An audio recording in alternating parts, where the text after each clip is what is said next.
Hello aspirants, welcome to IAS Icons by Unacademy. This is Shubham Sardhalia. As you can see from the thumbnail, sir, we have started with the NCERT discussion and this class will be about 6th class NCERT. Yesterday only we had a special discussion about how to start UPSC preparation, and many of you must be having this query, sir, what are the sources we need to cover? How can we start with our UPSC preparation? So the topmost thing that comes when we talk about starting the UPSC preparation is the NCERT. We have set of NCERT books that are to be followed. We need to read those NCERTs. We need to memorize the important points because questions are time and again asked from those books. In order to help you with those NCERTs, I have started this special series. So sir, every day at 2 p.m. we will be doing NCERT for geography, and at 5 p.m. we'll be doing NCERT for history. Yes, Devo will be starting with all these subjects.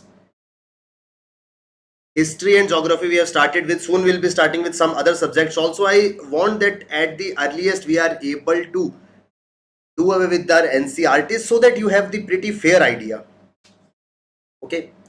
So we are starting our discussion. I request all of you to please share this session with your friends, with your loved ones, with your relatives, so that majority of people can join us in this session.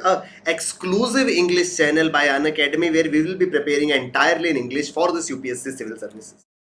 Sir, ace your preparation, make your preparation stronger with India's largest learning platform, that is Unacademy. Sir, Unacademy offers you widest choice of educators, unlimited views on lectures. Sir, aspirants like you are the toppers today with the help of Unacademy. They have achieved those heights with the help of Unacademy, with the help of educators of Unacademy. Sir, Unacademy brings to you best educators in the country when it comes to civil services preparation. You need to be regular with the classes, you need to subscribe to our courses, and ultimately the end result would be success in this exam. Ultimately you will be qualifying this exam and will be serving this nation as IAS IPS officers. My name is Shubham Sardhalia. I'll be your mentor and educator for UPSC CSE preparation. Sir, if you wish to join, which I recommend that you should definitely join our classes, our courses, you can opt for Plus and Iconic subscriptions. If you are opting for any of the course, use this code IAS Icons. Sir, this code will fetch you massive discounts on all the courses of Unacademy. You can opt for combo subscriptions. You can get optional subscriptions, subscription for optional subjects also. Only thing you have to remember is you have to use this code IAS Icons and we'll be giving you massive discounts on this. Unacademy has brought for you September extension offer. Sir, if till 23rd of September you enroll in our courses, for example somebody enrolls for the course of 12 months, you will get 1 month free. For 18 months you will get 4 months free. So in this way, IAS Icons code will fetch you maximum discounts and the best offers. Unacademy is starting with next batches for UPSC CSE on September 23. Enroll today and become the part of this preparations journey and ultimately qualify this examination. Sir, one thing really important, there is a chance to win 50% scholarship on the entire subscription fee. Unacademy is bringing UPSC CSE GS Combat. It will be a gamified contest. If you are able to secure rank 1 to 50 in this, you will get 50% scholarship on our subscription. So you can get these subscriptions at 50% price. If you score good rank in this UPSC combat, you have to take part in this combat. You have to use this code IAS Icons. I expect everybody of you to be part of this. Apart from that, you can win exciting prizes with us. For all those students who are unable to pay the entire amount at once, Unacademy gives you 0% EMI option. Sir, you call on this number and you can get this EMI option where you will be able to pay the entire amount in small monthly installments, and that becomes really convenient for you, your parents, to start your preparation with. Guys, we are starting with 6th class NCERT, which is known as Our Pasts 1. The name of this book is Our Pasts 1. I hope you guys have already joined our Telegram channel. On Telegram, you can simply search IAS Icons. How many of you were there with me in geography class? Those who have joined us right now, I want to tell you that every day at 2 p.m. we'll be having a geography class. NCERT geography we have started today only, and in the similar way we are starting with history NCERT that will be taking place at 5 o'clock. So how many of you were there with me in our afternoon class at 2 p.m.?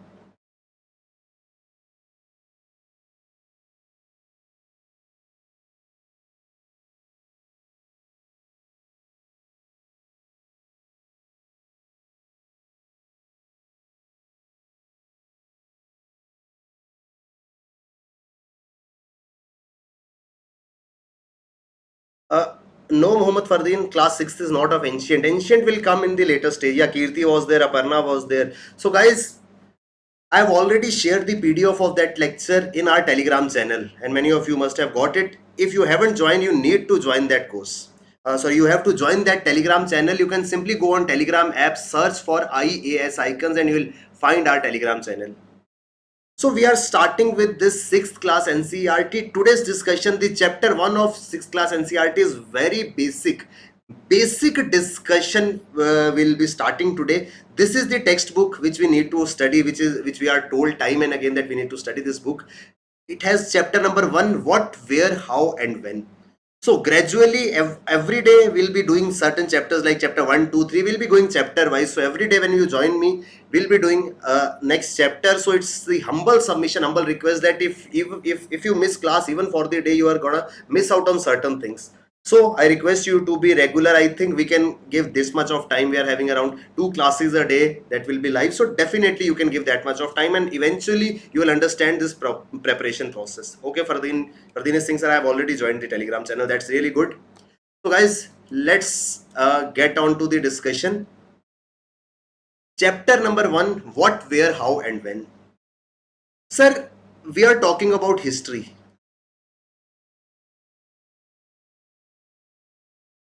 What is history? Can you tell me what is history? Can anybody tell me what is history? Please everybody share with your links, share on your social media handles that Unacademy has started exclusive English channel by the name IAS Icons, where very soon other senior faculties will be joining me. We'll have regular classes by different faculties, the best faculties of the country, and ultimately we all together will help you ace this examination. Guys, what is history? A very simple definition to this term is history is the study of past. What happened exactly, Mohammad Fardeen? Study of past or past events, yes. So we are gonna study what happened in past, and this past is not of today. This past is of hundreds and thousands of years ago. Where these things happened, how these things happened, when these things happened, we will be studying each and everything. So that's why the chapter is named as what, where, how and when. Sir, we don't have very broad idea about the past. For example, if you want to know something that happened 10 years ago, what will you do to find out that? How will you find what happened 10 years ago?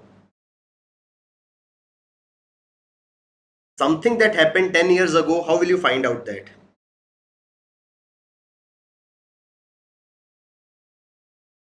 Something that happened 10 years ago, 20 years ago, 50 years ago. We can find those events with the help of internet. Something that happened few days ago, few years ago, we can ask from our parents, we can ask from our grandparents. Something that happened 1000 years ago, we had to find out what happened 1000 years ago, 2000 years ago. So there were certain sources, and those sources 1000 years ago, 2000 years ago were not as strong as the sources we have today. We have internet, the best source. You ask it anything, it will answer you flawlessly. You can Google it. But 1000 years ago, 2000 years ago, we didn't have such opportunities. We didn't have something called as Google or Wikipedia. So we had to rely on those very limited sources that were available, and we were able to gradually compile the information from those sources and turn it into some meaningful information. The first thing that we got to know were that people had lived along the banks of rivers for several hundred thousand years, hundreds and thousands of years. Hundreds and thousands, simply hundred and thousand means lakhs of years. So many years ago, people started living around rivers. Can I know the reason why people were living around the rivers? And can you please give me the earliest example of human civilization near the rivers? Yes, Aparna is saying text from that time. Undoubtedly, we'll get on to this.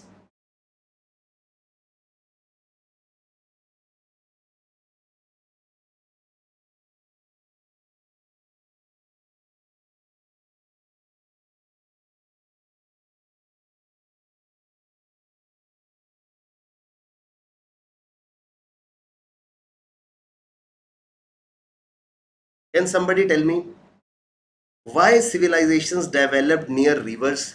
And example of the earliest civilization, Harappan civilization, or we use some one another term also. We use one another term exactly. Mohammad Fardeen has used that term, Indus Valley civilization. IVC, we call it Sindhu Ghati ki Sabhyata. Indus Valley civilization was settled on the banks of river Indus.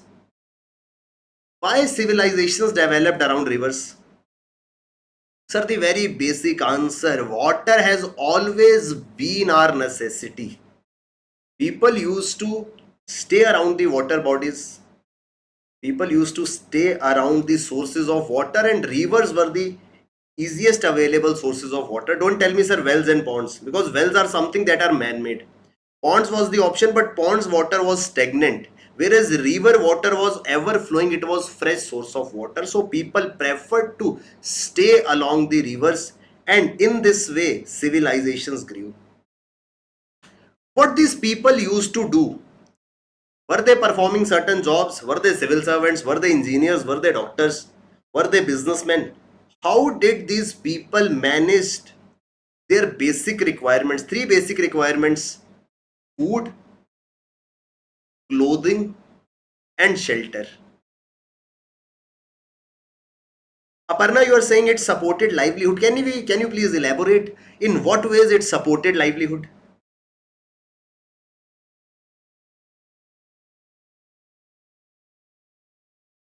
Kirti Singh, sir, basin of river is fertile. So why do we require fertile land?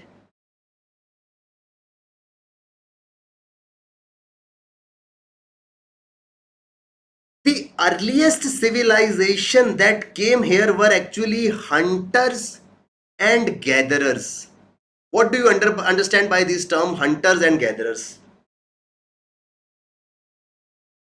Hunter means somebody who kills. So hunters because they were killing animals, and gatherers because they were gathering fruits and berries from the trees around them. Kirti, you are perfectly right that we need fertile basin for agriculture, but do you think the earliest civilizations had the idea about agriculture? Agriculture is something that came much later. So they were hunters and gatherers, they had to look for animals. Rivers became the source of water, they could find fishes from that water. So their basic requirement, food, was getting fulfilled from those rivers, so people preferred to stay along the rivers.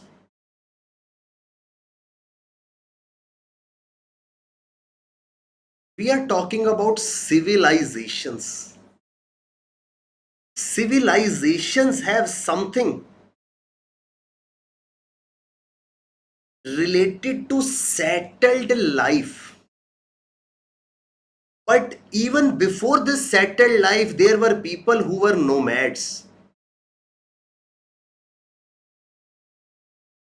In the initial stage, there was nothing known as society or civilization, because civilization will develop when people start living at one place. But these people were not living at one place. They were just wandering here and there in search of food. They had no places to go. They had no business to do. They had no offices to visit every day. So what their only concern was food. So that food was available in the form of animals. So for example, if somebody is standing here, he saw an animal running from here, he will follow that animal maybe for several kilometers, and ultimately will settle down where he finds that animal. The next day he will again start this process. So the initial people that came up were the nomads who were moving from one place to another in search of food. Gradually over the years, people got to understand that they can get food in the form of fruits, vegetables, and crops. They need to grow this, and this growth requires time. It's not that food can be grown overnight. Growing food for wheat, always we all know about rice, we all know about wheat. So is it possible that we sow wheat today and get the crop tomorrow? No, sir. Gradually these people started to understand that they will have to wait for certain period of time. If they grow food today, maybe after 6 months they will be able to get the result of it. So this forced them, or this let them to have a settled life, and this gave rise to what is known as agriculture. As Kirti said, that agriculture required fertile basin. Again, that became one of the reasons that for these civilizations, for the people to settle down, rivers banks were the easiest, or were the favorite areas. Earliest people were nomads, they were hunters and gatherers. But gradually they started, sir, remember we are just having the overview because this is just 6th class NCERT. Eventually when we'll move to higher classes, 9, 10th, 11th, 12th, they'll in depth, in detail understand when agriculture began, how agriculture began, who are the people who practiced agriculture for the very first time. To have the basic idea, around 8,000 years ago, the Suleiman and Kirthar hills of northwest were some of the areas where women and men first began to grow crops such as wheat and barley. Can anybody tell me where are these Suleiman and Kirthan hills?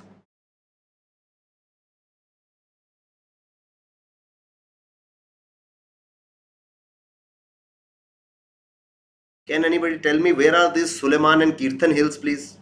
Any idea?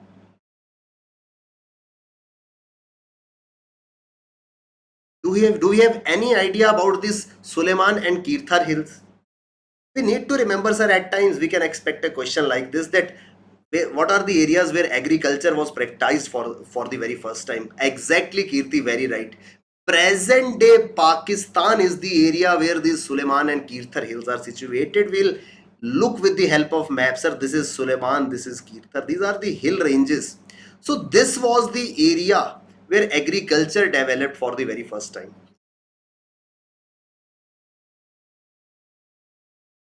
So this was 8,000 years ago when this agriculture started, and it started from these hills. When people started to have a settled life, they started rearing animals like sheep, goat, cattle. For example, eventually people realized they can get uh, goods like milk, eggs, meat from the animals. What they were doing earlier were, they used to chase those animals. For example, I am standing here, I see a goat going from the from a distance from me. I'll just have to run after that goat to catch it, to get meat out of it. But eventually I understood that what if I start keeping these goats with me? I'll not have to run away anywhere.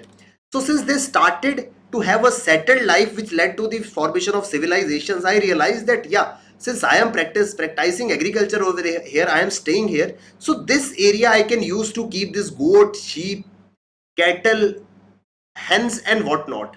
So ultimately, along with settled agriculture, people also started rearing of animals. Places where rice was first grown are situated in the north of Vindhyas. We just understood that initially crops like wheat and barley were grown where, around areas of Suleiman and Kirthar hills. But we also have Vindhya hills. Can anybody tell me where are these Vindhya hills situated?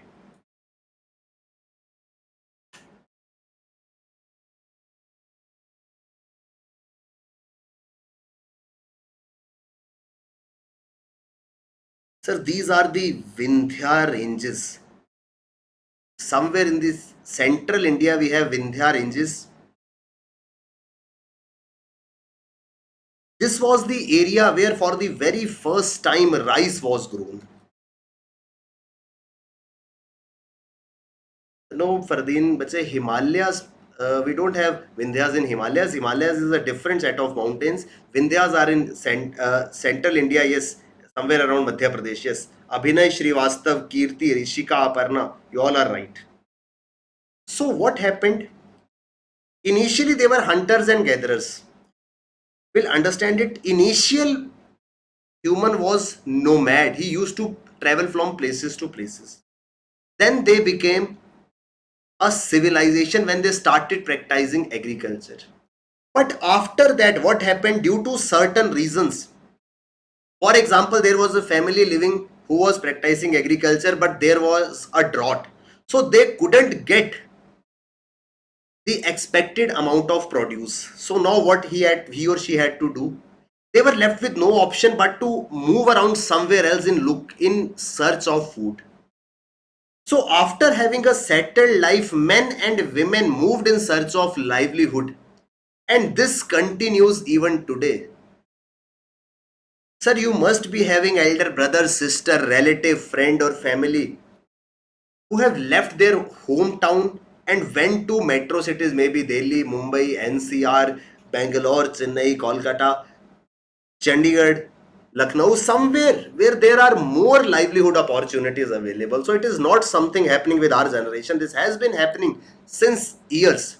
So men and women had to move in search of livelihood and also at times to escape from natural disasters like floods and droughts. And this thing happens today also.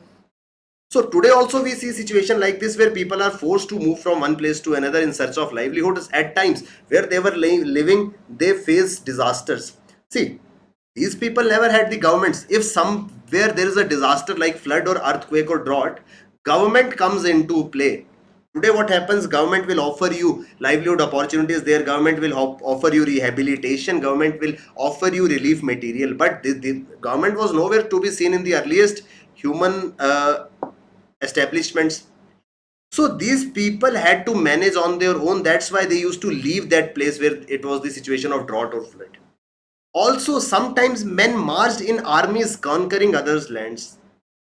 Who knows better than India? We have seen countless invaders from different parts of the country. So this talks about that from nomads to a civilization to again moving from one place to another, these civilizations, these people started to develop. This is nothing, this is our past. That's why sir chapter name, this book name is Our Pasts. Getting it or not? So people marched in form of armies. Gradually they started new ways of carving stones. I'll tell you in a short while that why stone carvings were happening. They started composing music, they started cooking, and ultimately, now again the question comes that sir, how you got to know all this? I read it in NCERT book. Somebody who has written or published the NCERT, he may have written it somewhere else, but there has to be first person who mentioned all these things somewhere. Only then we were able to understand, we were able to know it. Getting it or not? Are you getting what I am saying? So these things were to be written somewhere, only then somebody read it, from there he passed on to the coming generations, and eventually like this we got to know this ancient history of the world. So the earliest writings which had the mention of such type of experiences or such information, we call it as manuscripts. Manuscripts. This manu term comes from Latin, which means hands. Manuscript, or we call it as manusmriti. Sir, manuscript term comes from Latin word that is manu, which means hands. So manuscripts were nothing, the texts written with hands, and they were usually written on palm leaves or barks of trees known as birch. There were trees that used to grow in Himalayas, we called them as birch, and on the bark of that birch certain things were written. So initial writings were taking place on the leaves or the barks. The earliest example is one such thing. Exactly. These are the things which ultimately got the attention of people who had interest in history. We call them archaeologists, who used to dig up the earth and find out things like this. So initially people wrote something known as manuscripts, and this is one such example of manuscripts. Kirti birch is the name of a tree, is a type of a tree which grows in Himalayas. Hi Aditya Singh, how are you?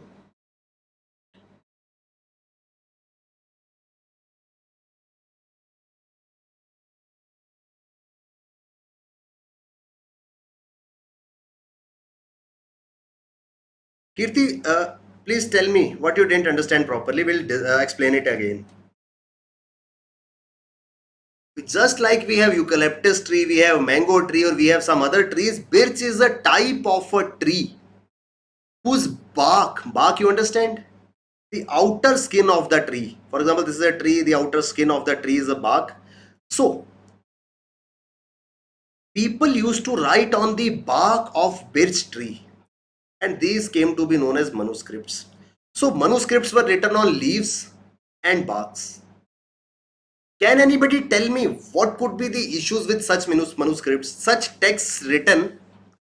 What could be the issues with such scripts? What, according to you, can be the issue with such scripts?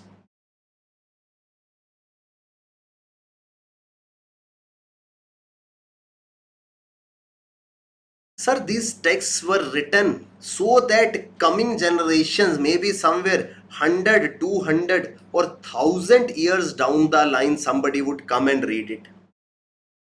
Do you think leaves or barks were that much strong that they could be sustained and saved for next 100, 200, or 1000 years? No, they were not. So ultimately, these manuscripts had certain issues. One was they were subjected to insect attacks. There were many insects who used to destroy these leaves. See, insect would never understand that you have written something on this leaf or something on that bark. So these couldn't be preserved. So ultimately, those people had to look for a stronger thing to write on. These manuscripts were either written by insects or destroyed. So because of this thing, something new came which is known as inscriptions. What is inscription? What according to you is inscription?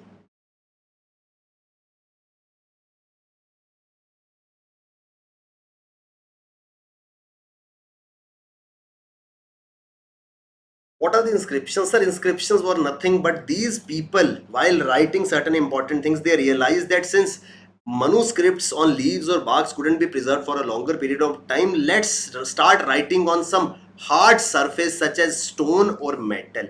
This is one such example. On stone, things were carved out. So these came to be known as inscriptions. Even on the piece of metal, things were carved out. Now, don't misunderstand this with what certain people do when they go to monuments. You must have seen those things. People making a heart, writing two names, and thus making an arrow out of it. This is not an inscription, sir. This is actually a shame that certain people are bringing. Anywhere you see such thing happening, you should stop then. Inscriptions were something that were written that had certain important piece of information either written on a stone or a surface of metal. Apart from that, we had certain people whom we call as archaeologists. Can anybody tell me who are archaeologists? Who are archaeologists?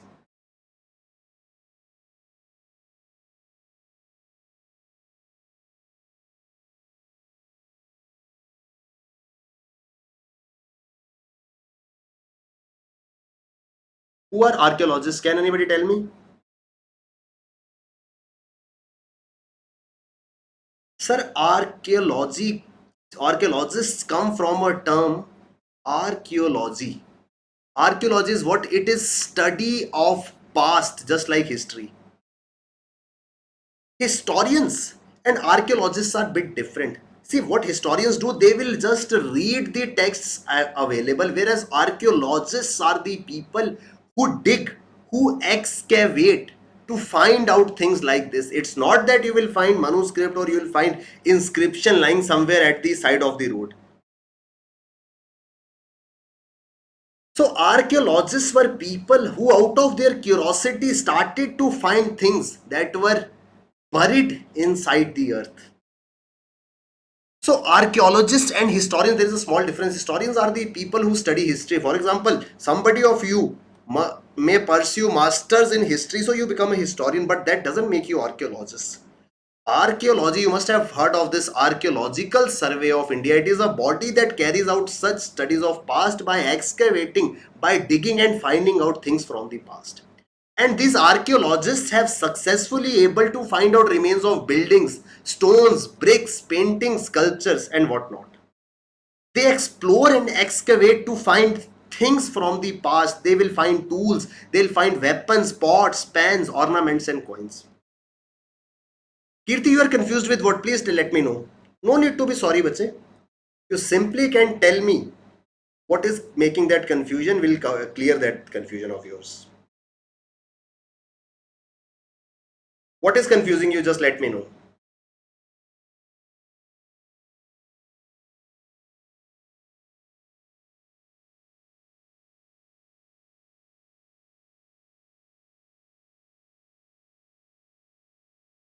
What is confusing you, Kirti?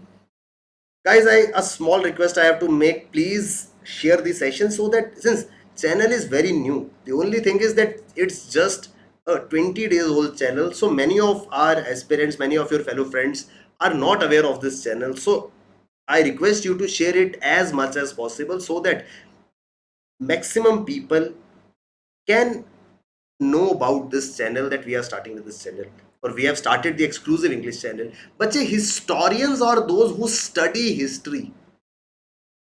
But history has to be there.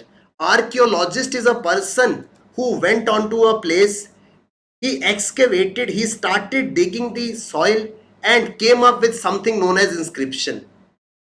This inscription was deciphered, and ultimately somebody comes and studies this inscription or the history out of it. He becomes the historian. So archaeologists were able to find things like this pot, this painting made on a stone, some impression on this stone. Archaeologists will try to find out tools, weapons, pots, ornaments, and that's what has led to our today's understanding of Indus Valley civilization. Eventually, gradually, when we move ahead, we'll study the Indus Valley civilization. We'll understand what were the things that archaeologists discovered from that Indus Valley civilization, what were the tools recovered, what were the sculptures, paintings that were recovered, and ultimately those things helped us to understand what this entire civilization was. Archaeologists also look at bones of animals, birds and fishes in order to find out what people ate in the past. Hi, Voyage Unplanned. I remember your name is Vishnu, right? Hi, Vishnu. How are you? Good evening. So, what was happening? Sir, when archaeologists went on to excavate things, they could understand that there were two sets of bones. One were the bones which could be seen clearly as the impact of natural death, and there were other.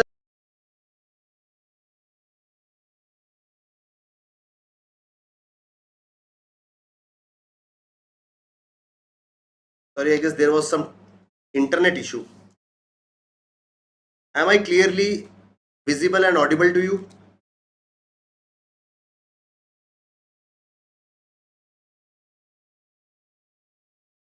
Please let me know, am I clearly visible and audible to you?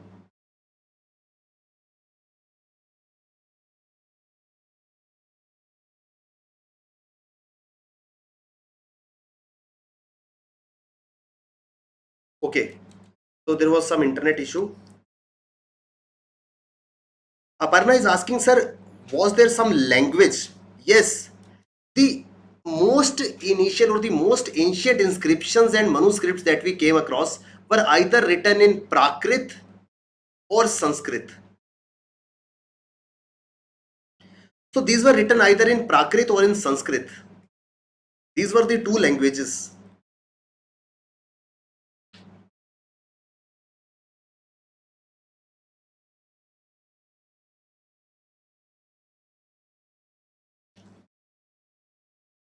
Sir, remember Sanskrit was used by the men who had authority, who had command over the society, whereas Prakrit was considered to be the language of common man. A common man would write in Prakrit, whereas the elite, the authoritarian people, maybe a ruler or maybe the administrator, would write in Sanskrit language. So these all things are mentioned in our NCRTs, sir. Are we getting things or not?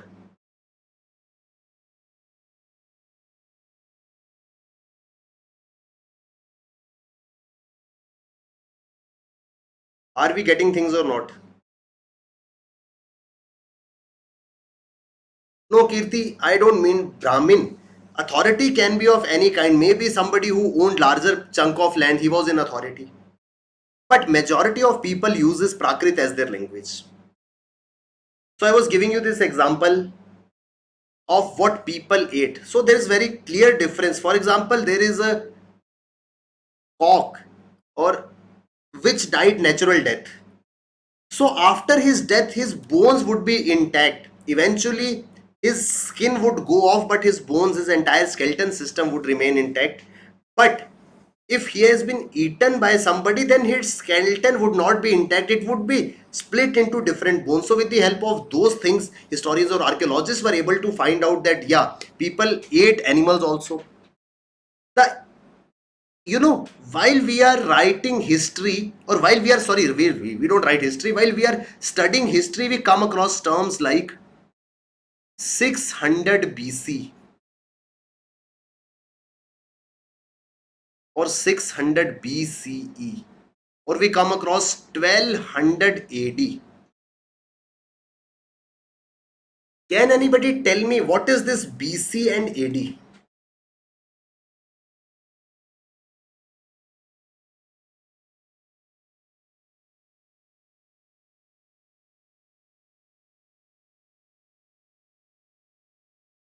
Can anybody tell me what is this BC and AD? In order to understand how old is the history, we had to had some reference point. Yeah, BC means before Christ, and AD means. So what is the role of reference point? For example, you ask somebody that when this thing happened, he'll tell you 10 years before now, 10 years before your birth. So here reference point becomes now, or reference point becomes birth. So historians need to have the reference point. So what they did, they made birth of Jesus Christ as the reference point. So for example, on particular day Jesus Christ was born, so anything that happened before his birth is considered to be BC.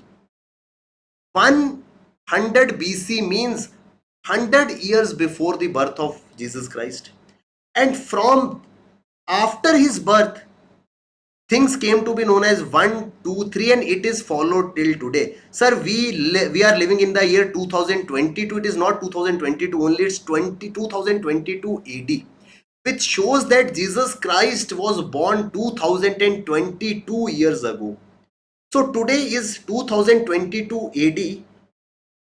So the time, the stage, the age we are living is 2022 years after the birth of Jesus Christ. So you need to remember that BC is anything that was before the birth of Christ, and in most of the cases, if nothing is mentioned, so we don't use the term 2022 AD every time. So if any year is mentioned 1857, 1947, 1200, 1600, and there is no mention of whether it is BC or AD, we will consider it as AD only. Okay. So this reference point became the birth of Jesus Christ, and dates are counted before or after the birth of Christ. So things that are happening before the birth of Christ are known as before Christ, or sometimes written as BCE. And simultaneously things happening after the birth of Christ are written as AD, that comes with Latin word Anno Domini, which means the year of the Lord or the birth of Christ.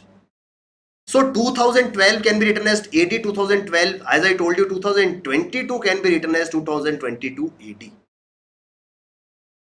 I hope we are able to understand these basic terms. I assume that majority of you already know about these terms, but since we have to understand each and everything in the NCERT, so that's why I'm explaining you this. So what all people started to have lived on the banks of river Narmada. We have seen people living on the banks of river Indus, people living on the banks of river Ganga. The earliest of them were skilled gatherers who gathered food. Some of them began to grow first crops somewhere 8,000 years ago. They grew wheat and barley. People started rearing animals. Rice was grown in the north of Vindhyas. Agriculture developed near the Garo hills and near the Vindhyas. The earliest civilizations flourished somewhere around 4,700 years ago. Cities began to develop on the bank of river Ganga. People traveled from one place to another. So people, I told you, in search of job due to some calamity, people started traveling from one place to another. This ultimately gave rise to sharing of ideas. When somebody is going from one place to another, he'll meet new people over there. He will understand their way of living, he'll tell them his way of living, and ultimately the ideas will be shared, and this enriched our culture. This became the reason that India is said to have very rich culture. Sir, these are the basic discussions. I request all of you, you will be able to find NCERTs on internet. Google class 6th NCERT chapter 1, go through it. Each and every point we discussed here, you will find that in NCERT. And like this, we will be studying each and every topic of NCERT. Are we clear till here or not? Just let me know. Guys, are we clear till here or not? I would like to share the schedule, sir. Tomorrow at 2 p.m. we will be having our class for Geography NCERT. At 5 p.m. we'll be having class for history. Once we are done with geography and history, we'll be starting with other subjects. And apart from that, you will be getting regular current affair videos. I already have uploaded certain current affairs videos which are important, and you should know about those videos. So if you haven't seen, you go on the channel and watch those videos, note down the important things. Sir, important thing I need you to know that Unacademy is starting with mains test series for the year 2023. We will give you 30 full sectional tests. You can get customized evaluation, you will get high quality model answers, and everything required to master this art of answer writing. Unacademy comes up with Doubt Darbar, where you can enroll yourself, get your doubts cleared. Sir, I hope you are finding this channel helpful. How many of you are finding this channel helpful? Sir, it's just the start. As we proceed further, we'll be bringing up certain new things, and ultimately this channel will become your helping hand in your UPSC preparation. And what will make difference in your UPSC preparation are the subscriptions of Unacademy. You can opt for our plus subscription, you can opt for iconic subscription. What you have to do is you have to subscribe to this channel, you have to enroll with us on our website using this code IAS Icons, and you need to join our Telegram channel IAS Icons. Go to Telegram, search this, and I'll be sharing PDFs of all the lectures over there. Thanks for your lovely feedback. I'm again requesting you, all of you, please like the video, share it, and do drop your valuable comments in the comment section, so that after 1 hour or 2 hours, when I come back to see this video, your feedback, your comments will make me feel really happy. So if you are liking it, just let me know. If there is something, I'm not saying you to give only positive feedback. If there is something that you want to be changed, that you are not liking that particular thing, or you want certain things to be modified, I request you to mention that also. Thank you very much. All the best. Keep working hard. Bye bye. Take care. Jai Hind.